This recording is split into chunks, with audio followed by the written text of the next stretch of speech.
Sa isang tahimik na araw, isang lalaki ang kumuha ng chips habang may isang batang babae na nakatingin sa kanya. Sa kasamaang palad, may depekto ang hawak niyang supot, kaya karamihan sa mga chips ay nahulog sa sahig. Tinanong siya ng batang babae kung ninanakaw niya ang pagkain, pero itinanggi niya ito.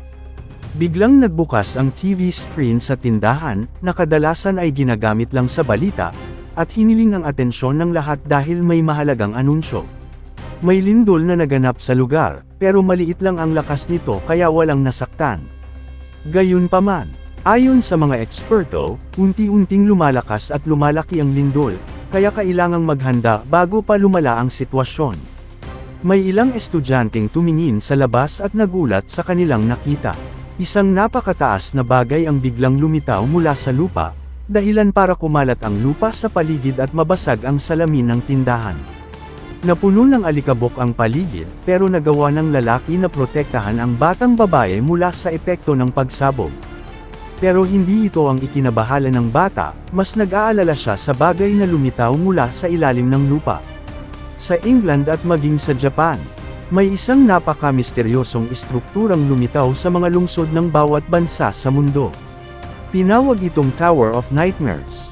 May ilang tao na nakatanggap ng imbitasyon upang maging Tower Walker, ang mga bayani na magliligtas sa mundo. Ang mga tumanggap ng imbitasyon ay agad na pumasok sa loob ng tower at nakatanggap ng biyaya mula sa interface system, na nagbigay sa kanila ng kakayahang makakuha ng mga gamit at malalakas na kasanayan, parang nasa loob sila ng isang laro. Pero kalaunan, napagtanto nilang hindi ito isang laro. Ang mga taong tumanggap ng imbitasyon ay nakatingin sa napakaraming screen na nagpapakita ng mga eksena sa labas. Biglang nagsalita ang tower at sinabi na malapit nang mangyari ang tower impact sa mundo nila. Sa labas, abala ang mga construction workers sa trabaho, pero bigla nilang napansin ang isang taong nasa mataas na lugar at sinubukang tawagin ito pababa. May tumawag rin sa mga awtoridad. Pero hindi ito isang tao, isa itong demon, at marami pang iba ang nasa likuran nito. Ito ang simula ng isang matinding sakuna. Mula sa tower, tuloy-tuloy ang paglabas ng mga halimaw papunta sa mundo. Tinawag itong Tower Impact. Nagsimulang tumunog ang mga sirena at nagtakbuhan ang mga tao habang ang militar ay pilit na pinipigilan ang mga nilalang. Pero kahit ang mga bala ng tangke ay walang epekto, kaya nagpatuloy lang sa pananalanta ang mga halimaw.